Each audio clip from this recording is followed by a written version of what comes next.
तो जब कोई जदयू का भाजपा का विधायक जीत कर आता है तो निश्चित करता है कि उस गांव की ओर मुंह भी न करे, वहां जाए भी ना, वहां काम भी न करे।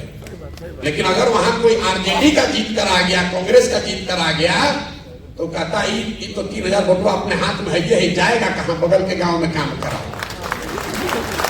जो मुसलमानों के बड़े गांव हैं उनकी यह हालात, अगर हमारी बात पर आपको भरोसा नहीं है तो यहां पर जितने लोग बैठे हुए हैं, आप चंपारण में चलिए, बिना आंकड़ा देखे हुए चंपारण में सबसे पिछड़ा अगर कोई प्रखंड है तो मझौलिया प्रखंड है, क्योंकि वहां मुसलमानों की आबादी सबसे ज्यादा है।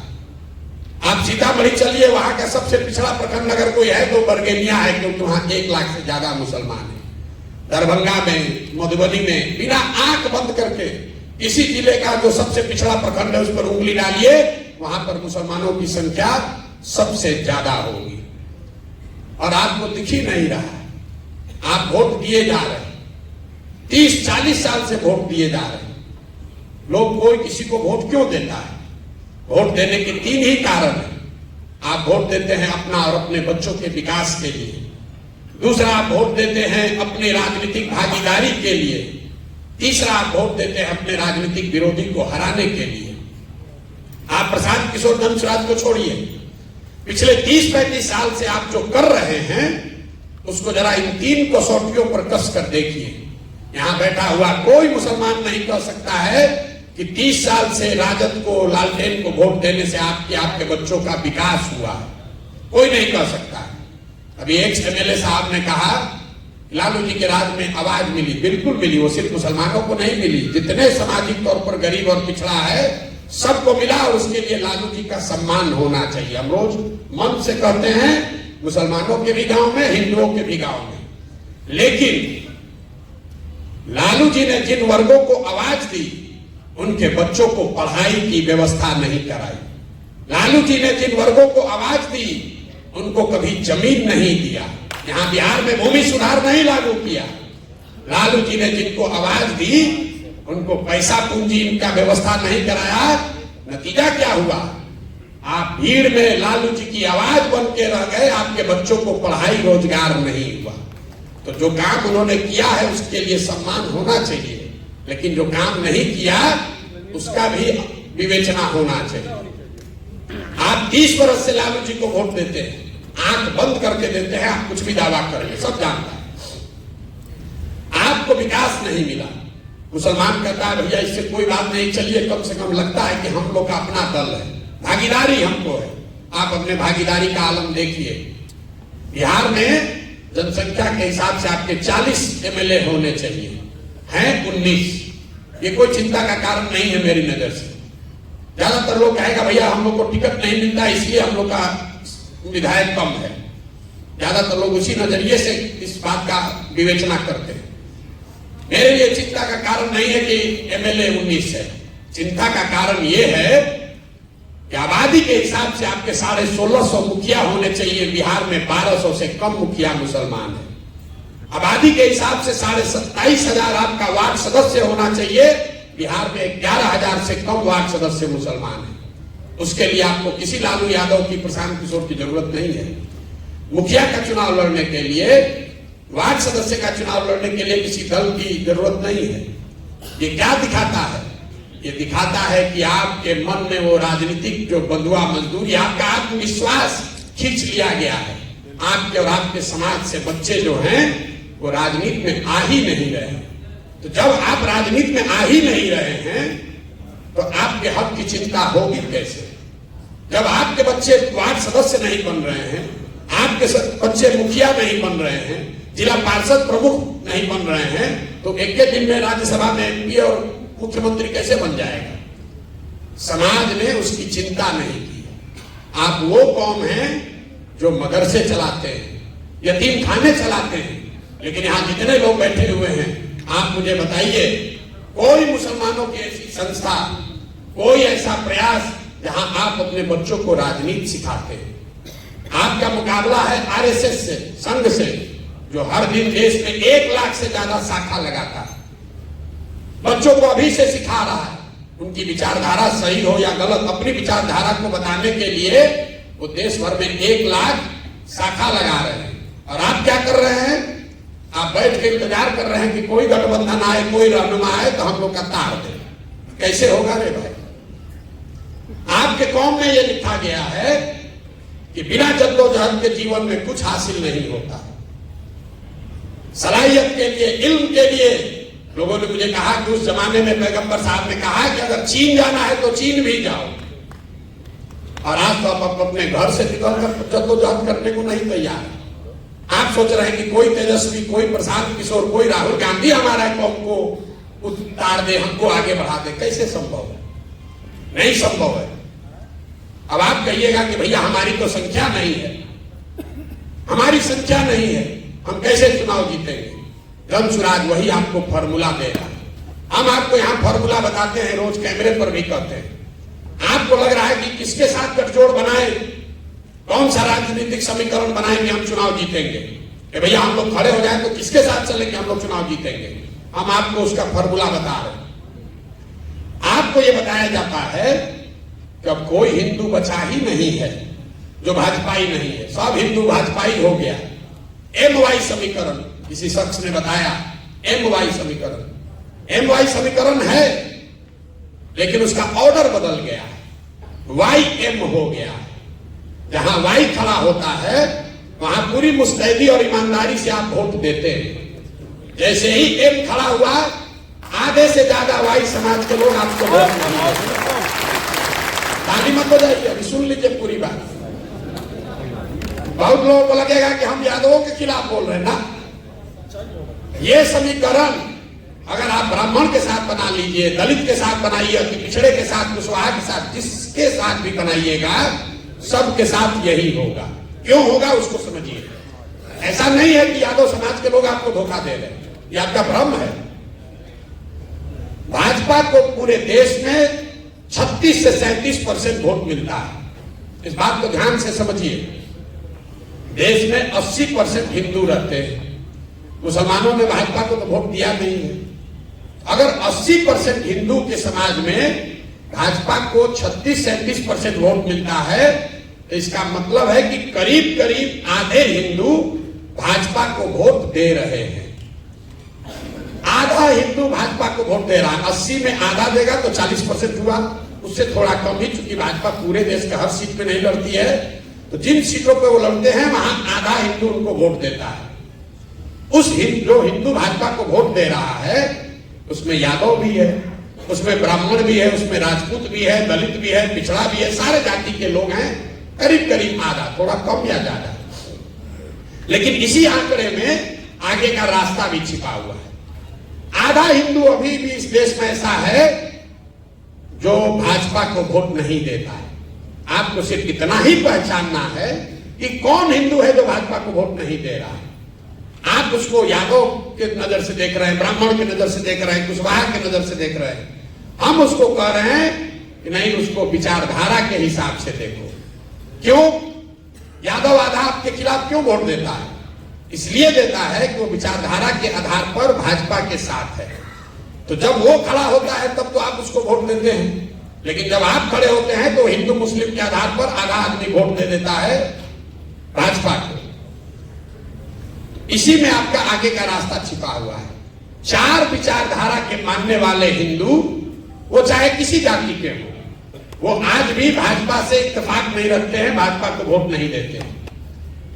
जो गांधी के विचारधारा को मानने वाला हिंदू है वो आज की भाजपा के साथ नहीं चल रहा है। जो बाबा साहब अंबेडकर को मानने वाला हिंदू है वो भी हिंदू आज भाजपा के साथ पूरी तरीके से नहीं है।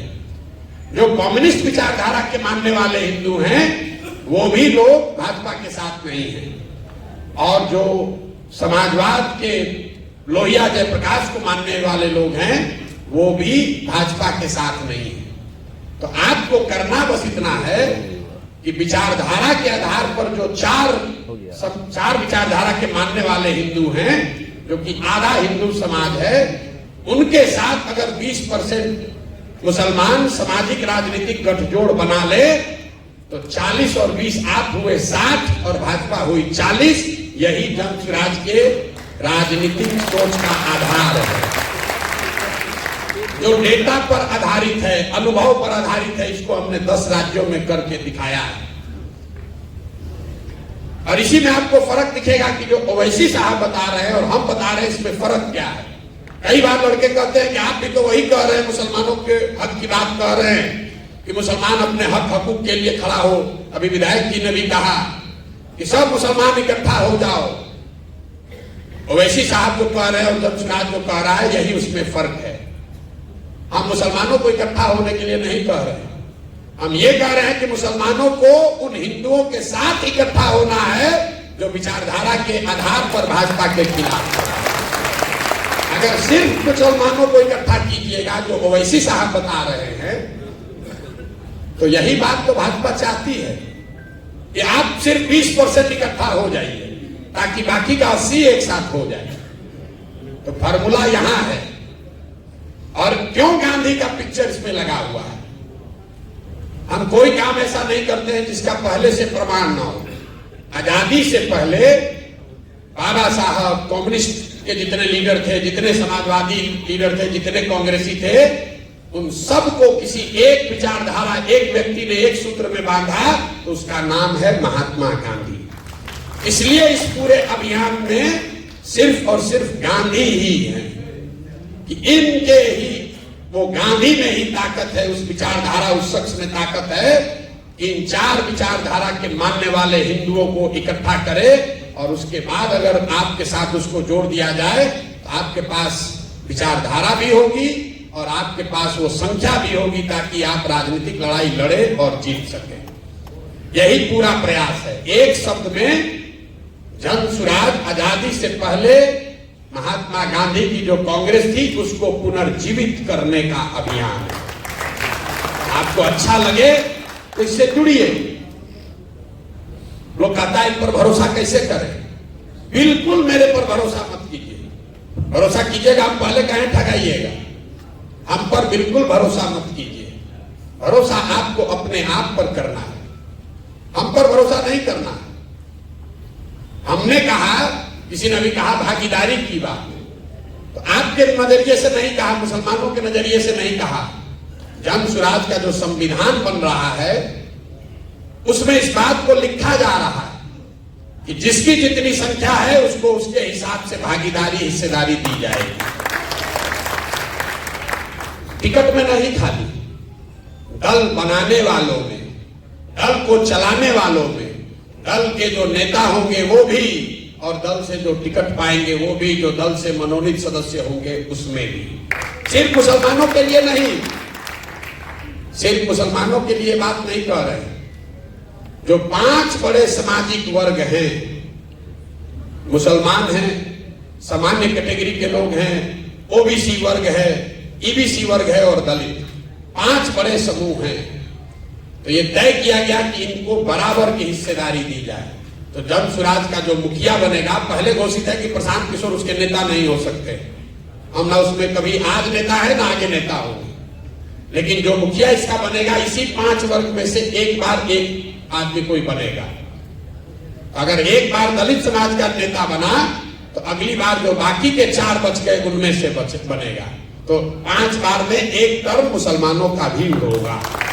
ना आपको आपकी आबादी से ज्यादा, ना आपको आपकी आबादी से कम।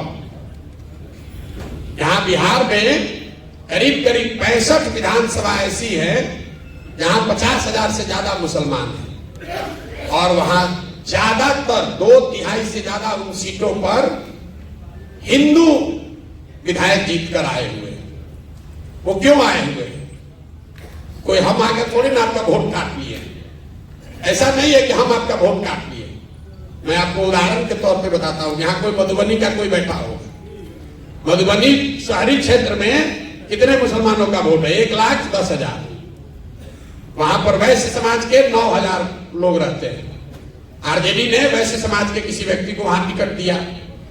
वैश्यों में कम से कम 50% लोगों ने तो हिंदू होने के नाम पर भाजपा को वोट दिया ही होगा। वहां पर आप कहिए हमारे पास विकल्प नहीं था। मधुबनी में अब्दुल्ला साहब हैं जो अभी डिप्टी मेयर है ना, अब्दुल्ला साहब जो वहां पर डिप्टी मेयर है, वो चुनाव में खड़े हुए। इंडिपेंडेंट कैंडिडेट के तौर पर, और 1,10,000 मुसलमानों की आबादी वाले मधुबनी में उनको 8,000 या 9,000 वोट आया। अब आप बताइए कि जब आप अपने हक के लिए नहीं खड़े हो रहे तो कौन आपको हक ला कर दे देगा? वहां पर तो सिर्फ अपने ही बल पर आप जिता कर ला। ढाका में 60% मुसलमान है, वहां पर जीतकर कौन आए हैं? पवन जायसवाल वहां पर विधायक है। परिहार में, सुरसंड में हम आपको 100 ऐसे एग्जाम्पल गिना देंगे। आप हम पर भरोसा मत कीजिए, आप अपने आप पर भरोसा कीजिए। आपके समाज से जो लोग आकर लड़ रहे हैं, जन सुराज के बैनर से लड़ रहे हैं, उनकी मदद कीजिए। हम आपकी आबादी के हिसाब से जन सुराज तो लड़ाएगा ही लड़ाएगा मुसलमानों को, उसमें कहीं कोई आपको पैरवी की जरूरत नहीं है, इस मजलिस की जरूरत नहीं है। आप वोट दीजिए चाहे मत दीजिए, और ये आप ही के लिए नहीं है। आप तो शायद हमको दे ना दे, बहुत लोग आके हमको कहता है भैया यादव तो वोट नहीं देगा। हम आपको मन से कह रहे हैं, अगर 15% यादव है तो 15% जन सुराज में यादव समाज के लोग भी लड़ेंगे। हम उसमें कोई गलती नहीं करेंगे। हमने ये भी कहा, अब आपको आगे बढ़ के कहते हैं, अगर आपको लगता है कि आरजेडी आपका रहनुमा है, तो एक बार उनको ये कह दीजिए, जहां पर भी आपके मुसलमान विधायक हैं अभी आरजेडी से, हम जन सुराज वहां से मुसलमान नहीं लड़ाएगा, ले लो, ये भी लिख के ले लो। हम आपका वोट नहीं बांटना चाहते हो, दे के दिखाएं जरा। आपको बात समझ में नहीं आई? हमने ये कहा कि हम तो 40 देंगे ही देंगे, 18% के हिसाब से 45। इसके अलावा अगर कहीं आपका विधायक है, आरजेडी रिपीट करती है, तो हम खुले मन से दावा कर रहे हैं, हम वहां मुसलमान नहीं लड़ाएंगे। आपकी इनको दम नहीं है, अरे ये इनको दम नहीं है। आप मेरे भाई किरासन तेल हैं, आप किरासन तेल हैं, बुरा नहीं मानिएगा। जल आप रहे हैं, रोशनी कहीं और हो रही है। जल आप रहे हैं, रोशनी कहीं और हो रही है। तो एक बार अपने और अपने बच्चों के लिए सजग होइए, अपने बच्चों के लिए सजग होइए।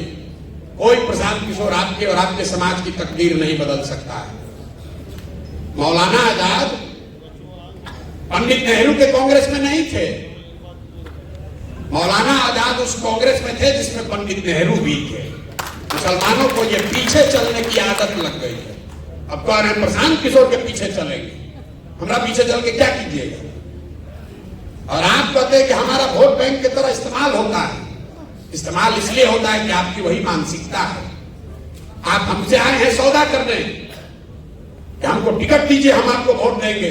हम आपको कह रहे हैं, हम आपको वोट आपका हमको नहीं चाहिए, आप टिकट ले लीजिए, आप वोट जाके लालटेन को एक बार और दे दीजिए।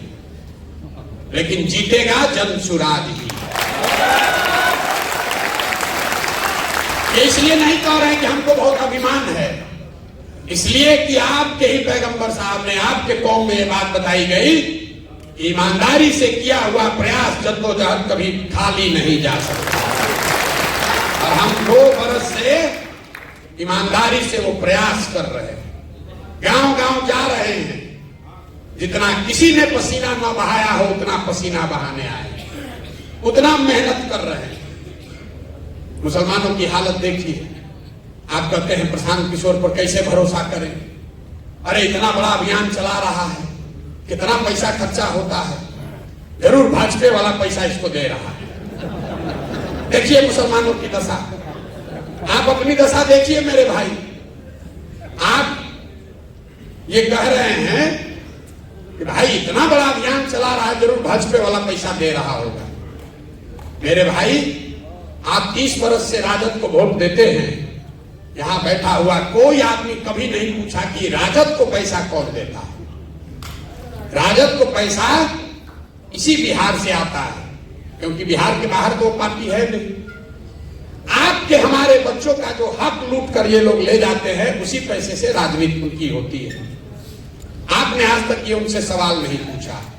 और प्रशांत किशोर के कंधे लगाने से, प्रशांत किशोर का कंधा लगाने से, हमारी मदद से आज 6 राज्यों में लोग मुख्यमंत्री हैं। हमको अभियान चलाने के लिए, टेंट तंबू चलाने के लिए पैसा नहीं मिलेगा। आपके पास आधा राज्य है, बिहार जैसा गरीब राज्य है, तो लूट के आप राजनीति कर सकते हैं, और हमारा बनाया हुआ 6 राज्य में सरकार है, हमको पैसे नहीं मिलेगा। लेकिन मुसलमानों को देखिए, हम मजबूती से प्रयास कर रहे हैं, ईमानदारी से प्रयास कर रहे हैं, तो मुसलमान कहता है कैसे भरोसा करें, जरूर भाजपा वाला होगा पीछे। अगर हम ईमानदारी से प्रयास नहीं करते, इतना बड़ा प्रयास नहीं करते, किसी से गठबंधन करके 10-20 सीट लड़ते, तो कहते ना आदमी तो बहुत होशियार है, मजबूती से लड़िए नहीं रहा, वोट देंगे तो वोट में बट जाएगा। मेरे भाई, आपका अविश्वास हम पर नहीं है, ये आपका खुद पर से भरोसा उठ गया है, आपका खुद पर से भरोसा, और यही आरजेडी ने आपका नुकसान किया। आपका नुकसान आरजेडी ने यही किया है कि उसने आपके मन में बैठा दिया कि बिना हमारे साथ के तुम्हारा एग्जिस्टेंस नहीं है। मुसलमान खड़ा होकर कहता है कि हम अल्लाह को छोड़कर किसी से नहीं डरते, और हम आपकी हर बैठक में, मुसलमानों की बैठक में आपके मुंह पर कहते हैं कि आपसे डरा हुआ कौम कोई है नहीं। भाजपा का डर दिखाइए, भाजपा का डर दिखाइए, और ये वो कौम है जो अपने बच्चों का हक लूट कर ले गए लोगों को भी भाजपा के डर से वोट देने को तैयार है। कैसे भला होगा आपका? अरे भाई, कम से कम जो बात आपके कौम में बताई गई है उसको तो ध्यान में रखो। प्रशांत किशोर से क्यों सीखने आए? हम लोग तो निमित्त मात्र हैं, हम लोग तो निमित्त मात्र हैं, कुछ प्रयास कर रहे हैं। आपको अच्छा लगे तो जुड़िए, हमें आपका वोट नहीं चाहिए। मैं कहता हूं, और हर बार मुसलमान कुछ साथी उठकर कहते हैं भैया ऐसा काहे कर रहे, हम लोग आपके साथ हैं। ये बहुत सारे साथी हम लोग के साथ जुड़े हुए हैं। मैं आपको मन से कह रहा हूं, हमको वोट नहीं चाहिए आपका, मुझे आपकी दुआ चाहिए, मुझे आपकी दुआ चाहिए, और आपके वो बच्चे चाहिए जो राजनीति में आना चाहते हैं। आप अपने गांव से, पंचायत से उन बच्चों को हमारे पास भेजिए जिनमें राजनीतिक सलाहियत, जिनका जज्बा है, जो राजनीति आकर करना चाहते हैं, जो वार्ड सदस्य बनना चाहता है, मुखिया बनना चाहता है, पंचायत समिति बनना चाहता है, उसके पास पैसा नहीं है, उसको कोई सिखाने वाला नहीं है, उन बच्चों को हमारे पास भेजिए। जन सुराज अपने खर्चे से उनको सिखाएगा भी, और अपने पैसे से उसको चुनाव भी लड़ाएगा।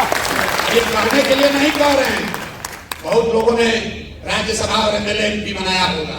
अफाक साहब यहाँ बैठे हुए हैं, पूछ लीजिए कि इन्होंने अगर 1 रुपया भी कहीं खर्च किया हो, या मैंने कभी इनसे बात किया हो कि भाई एमएलसी बन गए हो तो 1 किलो मिठाई भी लेके आना हमारे पास।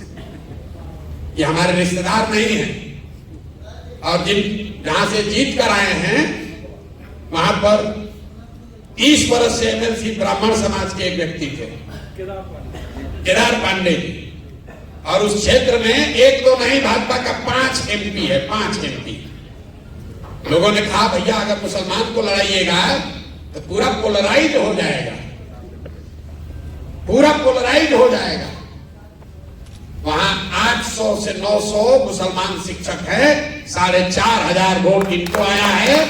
लेकिन उससे मजे की बात सुनिए, 5 एमपी वाले भाजपा को 650 वोट आया। ये जन सुराज की ताकत है, ये जन सुराज के विचार की ताकत है। तो आपको ये तय करना है, आप अगर अपना कंधा लगाएंगे तो निश्चित तौर पर ये लड़ाई थोड़ी हमारे लिए आसान हो जाएगी। लेकिन अगर आप ये कंधा नहीं भी लगाते हैं तो हमें आपसे कोई शिकवा शिकायत नहीं। हमको आपका सर्टिफिकेट भी नहीं चाहिए कि हम ए टीम है कि बी टीम है। देखिए मुसलमानों की आपकी सोच, आप लोग 5 टाइम नमाज पढ़ते हैं, ईमान की बात करते हैं। मुसलमानों की कौम पर पिछले 15-20 सालों में सबसे बड़ा संकट कब आया? वो संकट तब, एक ऐसा संकट जिसमें आपके घरों की महिलाएं, आपके बच्चे निकले, बूढ़े लोग निकले, धरने पर बैठे। वो संकट तब आया जब सीए एनआरसी इस देश में कानून बनाया गया। जब सीए एनआरसी यहां लागू किया जा रहा था, पूरे देश में मुसलमान लड़ रहे थे। सीए एनआरसी पर को कैसे रोका गया? सीए एनआरसी रुका 2 मई 2021 को, तारीख नोट कर लीजिए, जाकर घर पर फिर से इसका अध्ययन कर लीजिएगा। 2 मई 2021 को, जिस दिन भाजपा को बंगाल में शिकस्त दी गई, उस दिन सीए एनआरसी का हंगामा रुका। तो ईमान की बात करने वाले मुसलमान एक बार जरा याद करके 3 मई 2 मई को रिजल्ट आया भैया। 3 मई को अरे हमको मालूम है, थोड़ा हम बना रहे हैं 2 मई। अच्छा चलिए 3 मई मान लीजिए भाई बात। हम दूसरी बात कह रहे हैं, आप ईमान की बात करने वाले लोग जरा याद कीजिए कि जब बंगाल में लड़ाई लगी, आपको आडवाणी जी का रथ रोकना याद है, ये नहीं याद है कि बंगाल में जब लड़ाई लगी तो कौन रहनुमा आपकी मदद करने के लिए खड़ा हुआ? दीदी के अपने लोग आधे से ज्यादा पार्टी वाले छोड़कर भाजपा के डर से भाजपा में भाग गए। तब लालू यादव नहीं गए थे बंगाल, राहुल गांधी अलग से चुनाव लड़ रहे थे, तब वहां पर वोट कटवा थे। अखिलेश यादव वहां नहीं गए थे। जब दीदी के साथ कोई नहीं खड़ा हुआ, पूरे देश में लोगों ने कहा कि भाजपा वहां जीत कर आ रही है 200 सीट। यही प्रशांत किशोर ने कहा था कि अगर भाजपा को 100 के नीचे नहीं रोके तो जीवन में संन्यास ले लेंगे। बोले नहीं, 2 बरस वहां, जैसे यहां गांव गांव घूम रहे हैं, 2 बरस खून पसीना लगाकर वहां मेहनत किया।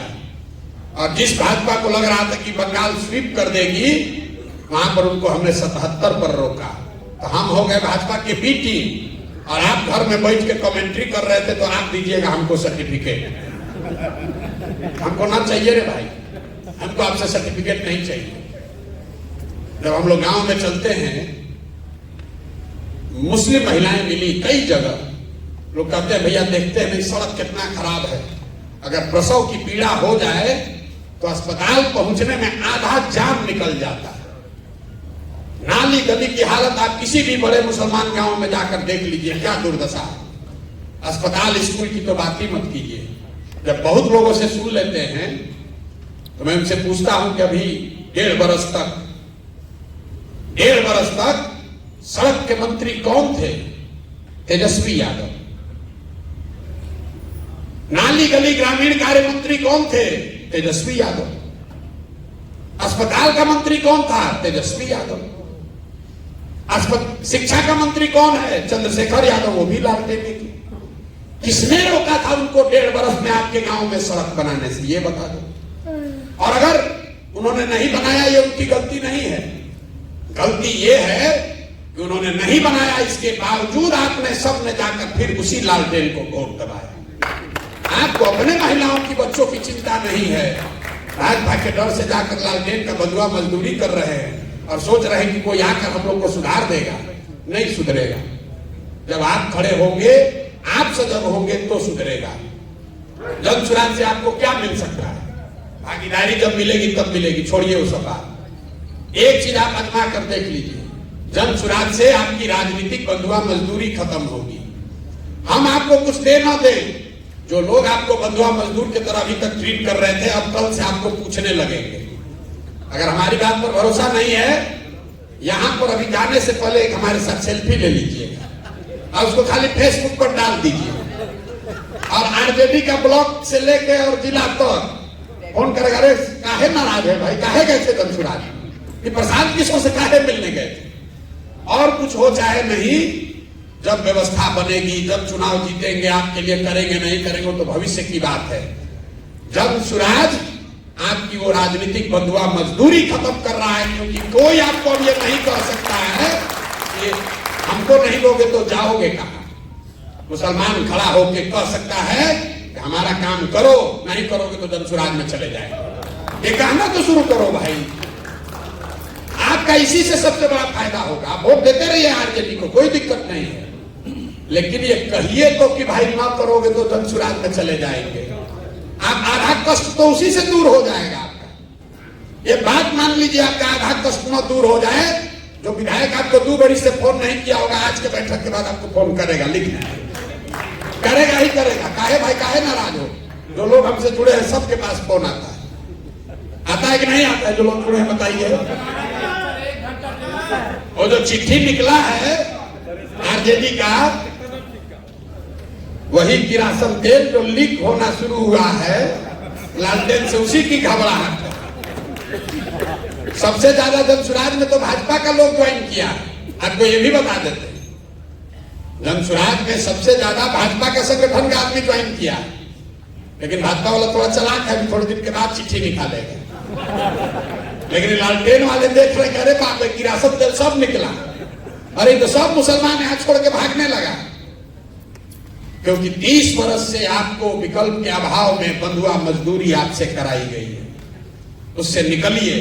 वोट जाकर आरजेडी को देना है उसी को दीजिए, लेकिन कम से कम अपने सम्मान के लिए, अपने अधिकार के लिए बोलना तो शुरू कीजिए कि भाई हम, तुम नहीं करोगे तो विकल्प बना लेंगे।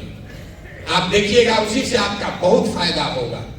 उससे जीवन नहीं बदलेगा, लेकिन कुछ ना कुछ सुधार आपको दिखने लगेगा। यही बात आपको बताने आए हैं। ठीक लगे तो जुड़िए, न ठीक लगे तो जिसकी बंधुआ मजदूरी कर रहे हैं करते रहिए। जैसा मैंने आपको पहले कहा, जीतेगा जनसुराज, और आपको चलना भी है जनसुराज ही, चलना भी आपको जनसुराज में है, क्योंकि सत्य की एक अपनी ताकत है। हमको कोई घबराहट ही नहीं है। हमको कहां घबराहट है? हमको कोई भाजपा से डील करना होता तब न सोचते कि मुसलमान को बरगला लें। हमने कहा मुसलमान साथियों को कि हम लोकसभा में कोई उम्मीदवार खड़ा नहीं करेंगे, और उस बात पर कायम रहेंगे। आपको चलना है जनसुराज में। फर्क बस इतना ही है कि अभी चलिएगा तो हमारी लड़ाई थोड़ी आसान हो जाएगी, नहीं चलिएगा तो जब जीत के आएंगे तो फिर आपको बुलाएंगे, और जो आप लड़ाई में मदद नहीं किए तो उसका हर्जाना भी वसूलेंगे। हम आदमी हैं वेजिटेरियन, शाकाहारी आदमी हैं, तो जब जीत कर आएंगे तो आपसे सेवई भी खाएंगे और आपको अपने साथ भी लेकर चलेंगे। आप वोट के लिए हमारे साथ मत जुड़िए, वोट देने के लिए हमारे साथ मत जुड़िए, टिकट लेने के लिए मत जुड़िए। आप एक भी वोट नहीं देंगे तो भी जो 18% हक है वो आपको मिलेगा ही मिलेगा। उसके लिए अगर आप हमारे साथ बैठ कर ये एडवोकेसी कर रहे हैं तो हम इस जगह पर बैठने के लायक नहीं। अगर दलित समाज के लोग आकर हमसे अपना हक मांगे, अति पिछड़ा समाज के लोग कहें कि हमको 70 सीट दीजिए, तो फिर जनसुराज की व्यवस्था और दूसरे व्यवस्था में कोई फर्क नहीं है। ये आपको बिना मांगे मिलेगा।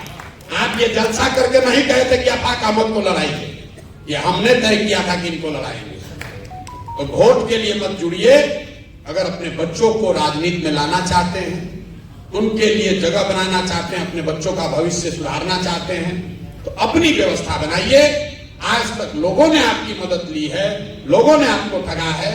एक बार इतनी समझदारी सलाहियत तो पैदा कीजिए कि आप हमारा मदद लेकर कुछ अपना आप में जिता लीजिए। अरे इतना सलाहियत तो कीजिए कि हमारी मदद से कम 1000-2000 बच्चों को राजनीति में पारंगत करा लीजिए, उनको चुनाव जिता लीजिए। आफाक अहमद जीते हैं, अगर मान लीजिए कल हम भाजपा में भाग जाएं, आफाक अहमद तो रहेंगे ना, एक नेता आपके बने ना समाज में। तो इतना सलाहियत तो कम से कम पैदा करो भाई।